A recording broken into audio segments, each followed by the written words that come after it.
প্রিয় দেশ ও দেশের বাহিরের বন্ধুরা, সকলের প্রতি আবার আন্তরিক সালাম। আসসালামু আলাইকুম ওয়া রাহমাতুল্লাহ। যেহেতু রমজান মাস চলতেছে, অনেকের পক্ষ থেকে অনেক ধরনের প্রশ্ন আসে। তো ইনজেকশনের ব্যাপারে একটা প্রশ্ন আসছে যে আসলে ইনজেকশন রোজা রেখে শরীরে নেওয়া যাবে কিনা।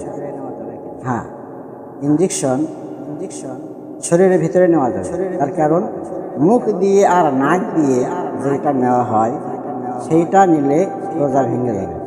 কিন্তু ইনজেকশন মুখ নাক দিয়ে নেওয়া হয় না, বরং অন্য জায়গায় শরীরের অন্য কোথাও নেওয়া হয় ইনজেকশন। এই জন্য ইনজেকশন নিলে রোজা ভঙ্গ হবে না। এবার আসেন ইনহেলার। অনেকে আছে আমরা শ্বাসকষ্টের কারণে ইনহেলার ব্যবহার করে থাকি। তো আসলে ইনহেলার নেওয়া যাবে। হ্যাঁ, ইনহেলার আসলে যেহেতু মুখে নেওয়া হয়, এই জন্য কেউ যদি ইনহেলার নেয় তাহলে রোজা ভঙ্গ হয়ে যায়, রোজা থাকবে না। আরেকটি বিষয় হলো অক্সিজেন। অনেকে আছে রোজার মধ্যে অসুস্থ হয়ে যায়, অক্সিজেনের প্রয়োজন হয়। তো কেউ যদি অক্সিজেন গ্রহণ করে, এখন বিষয় হলো অক্সিজেন যেটা বাতাসের অক্সিজেন যদি কেউ নেয়, তার শুধু বাতাস দরকার, এই জন্য যদি অক্সিজেন গ্রহণ করে তাহলে রোজা ভঙ্গ হবে না। তবে অক্সিজেনের মধ্যে যদি মেডিসিন মিশ্রিত থাকে তাহলে রোজা ভেঙে যাবে। এরপরে আসেন রোজা রেখে হয়তো স্যালাইন নেওয়ার প্রয়োজন। স্যালাইন যদি মুখে খাবার যে স্যালাইন, এই স্যালাইন যদি নেয় তাহলে তো আমরা বুঝতেই পারতেছি রোজা ভঙ্গ হয়ে যাবে।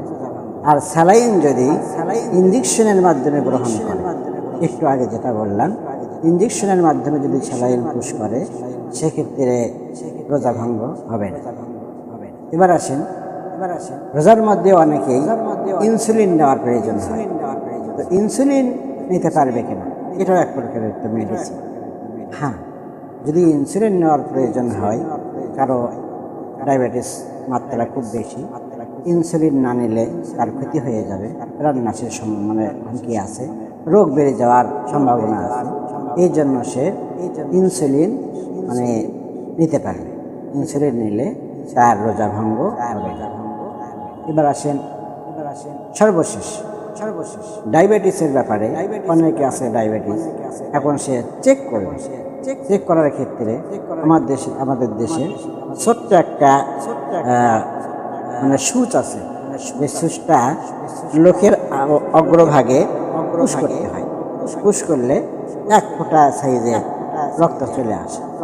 এই রক্ত যদি কেউ নেয়, এতটুকু জাস্ট একটু পুশ করলো, 1 ফোঁটা রক্ত আসলো, এতে তার রোজা ভঙ্গ হবে। অর্থাৎ সে যদি ডায়াবেটিসের মাত্রা পরীক্ষা করতে চায় তাহলে সে পরীক্ষা করতে পারবে, তার রোজা ভঙ্গ হবে না।